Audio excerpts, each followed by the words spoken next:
Continuamos y vamos a referir a un tema delicado, preocupante, que es grave porque el presidente de la República balconeó al Estado de México como uno de los estados en los cuales no han despedido a ninguno de los policías que no han pasado el control de confianza. Es decir, elementos que reprobaron siguen en la corporación con todo lo que ello implica de riesgo para la sociedad. Así es, pues dio a conocer que la mayoría de las entidades pues no están cumpliendo. Se supone que se establece una meta para que todos los policías estatales y municipales sean evaluados. Y bueno, también se tomen medidas en torno a aquellos que reprueben estos exámenes de control de confianza, es decir, que esos policías no son confiables, no pueden seguir en las corporaciones, y aún así pues las policías los han mantenido. Sí, hasta ahora, según lo que Calderón le informó a los diputados, el único estado que va adelantado, y que es un estado, por cierto, que está muy sumido en la violencia, es el de Nuevo León, que ha despedido al 60% de sus policías que no pasaron el examen de confianza. Hay otros 6 estados que están entre el 19% y el 40% de ya bajas, entre ellos está el Distrito Federal, y otros más que están entre el 1% y el 19%. Y el Estado de México figura entre los 17 que tiene 0 avances. Es decir, todos los policías que han reprobado el examen de control de confianza, a lo mejor pues están vinculados con el crimen organizado, son drogadictos o son arbitrarios, violan la ley y tantas cosas, permanecen en la corporación. No sé si estén asignados en servicio, porque eso no se sabe, pero el chiste es que no han corrido gente. Sí, la verdad es que es preocupante porque quiere decir que se ha determinado que pueden tener vínculos con la delincuencia, que no son confiables, que pueden ser corruptos y siguen trabajando. Entonces aquí, por supuesto, los estados tienen una gran responsabilidad para trabajar, porque además se puede decir que se politiza, pero finalmente Nuevo León es un estado gobernado por el PRI y Calderón no tendría por qué estar reconociendo a unos priistas y a otros no. Sí, claro, porque además la cuestión es que si un policía, lo más grave, por ejemplo, es lo que tú decías, si tiene vínculo con el crimen organizado, si proteges bandas, incluso no el crimen organizado, hasta bandas que roban aquí en la calle, eso es muy grave que siga siendo policía. Peor todavía también los que son drogadictos, que tienen adicciones a las drogas y que resultaron con el examen, no pasaron el examen toxicológico. Entonces esa gente no debe tener arma, no debe tener vehículo, no debe tener credencial, no debe estar ganando, porque en esas condiciones pues es peligro para la sociedad, contrariamente a lo que debe hacer. Claro, entonces aquí pues ojalá que se tomen medidas. Es bueno que lo haya dado a conocer el presidente antes de irse, porque quién sabe si el nuevo gobierno lo hubiera dicho, ¿no? Siendo la mayoría de los estados también del PRI. Es bueno que se dé a conocer, pero lo mejor es que se tomen acciones, porque finalmente la meta se tiene que cumplir este año para que a partir de enero todos estén evaluados, y ahí también tendría que estar ya depuradas todas las policías. Sí, el Estado de México, según información del propio gobernador y del secretario de Seguridad Pública y de Secretaría de Gobierno, ya tiene evaluado al 80% de las policías. Desde luego que eso es importante, es el primer paso, pero no basta con que se evalúen, basta con que los que salgan reprobados no deben de estar en la corporación. El problema es que tienen que sacarlos, no pueden tenerlos ahí. Efectivamente, habría transparencia, ya los evaluamos a los 100%, pero salió, no sé, un 10% más, ya los tenemos, pues no tiene caso. Claro, eso no estaría bien. Y bueno, también un tema importante es que en estos días se ha dado a conocer que existe la intención de los transportistas de que se incremente la tarifa del pasaje. Quieren subirla en 3 pesos de manera que quede en 10 pesos.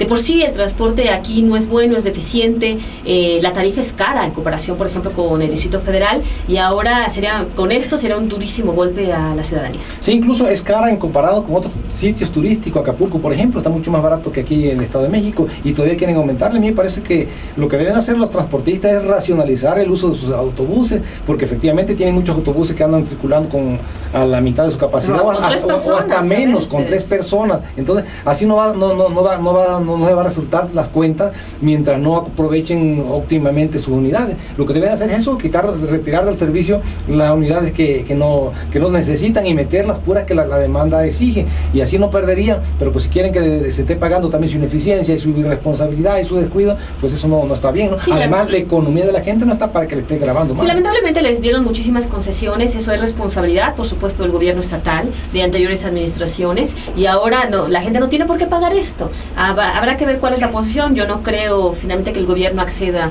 a esa petición, pero puede ser que pues exista un aumento más bajo de esa tarifa, ¿no? Claro. Y bueno, mencionar también rápidamente, el procurador publicó en Gaceta de Gobierno los lineamientos que se tienen que seguir ahora para los cateos. Es importante porque hay que recordar que la Procuraduría Mexiquense ya fue exhibida por hacer cateos ilegales cuando Contreras Nieto no era procurador, Y bueno, ahí señala qué es lo que se tiene que hacer, tiene que llegar y tiene que presentarse, señalar que van a un cateo, ir con testigos, videograbar toda la audiencia, quieren evitar abusos, garantizar que se respeten los derechos, hacer un registro de todo, porque hay que recordar que también fueron exhibidos que los policías se habían robado objetos. Sí, aquí son dos cosas.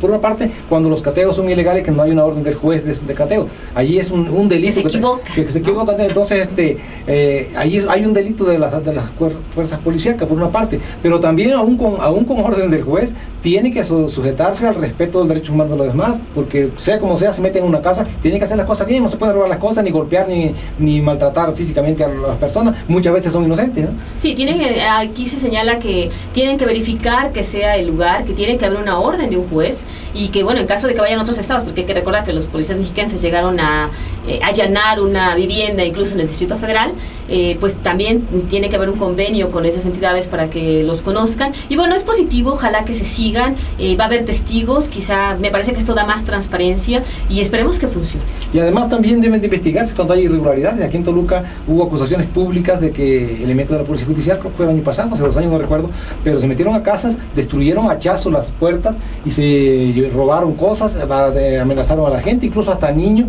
y nunca hubo castigo por los responsables. También en San Mateo Atenco. Sí. Fue un escandalazo, sí. Ha sido, la verdad, creo que de la Policía Ministerial Mexiquense, ha sido de las más exhibidas en esto, y lamentablemente no se le han tomado medidas. Hay que reconocerle a Miguel Ángel Contreras, que bueno, tiene poco que llegó como procurador, y ojalá que esto sea para bien de todos, para evitar abusos principalmente, ¿no? Oye, este problema de los útiles, ¿cómo estuvo? Sí, hubo un evento con el gobernador Metepec, donde estaba señalando y presumiendo esta entrega de paquetes de útiles que se han dado, y que en realidad sí se sabe que la mayoría lo han recibido, pero bueno, cuando el gobernador le pregunta a los niños que estaban ahí si ya tenían su paquete de útiles, pues contestan al unísono que no, y ahí dice, bueno, pues que el secretario de Educación explique. El secretario pasa a decir que sí se entregaron, que a lo mejor ya se les olvidó a los niños, pero bueno, que lo iban a investigar. Sí, yo creo que aquí se aplica el dicho ese que yo no comparto totalmente, en que los borrachos y los niños dicen la verdad, ¿no? Yo no creo en el caso de los borrachos son muy habladores, mucho, demasiado jactanciosos y soberbios, y dicen mentiras que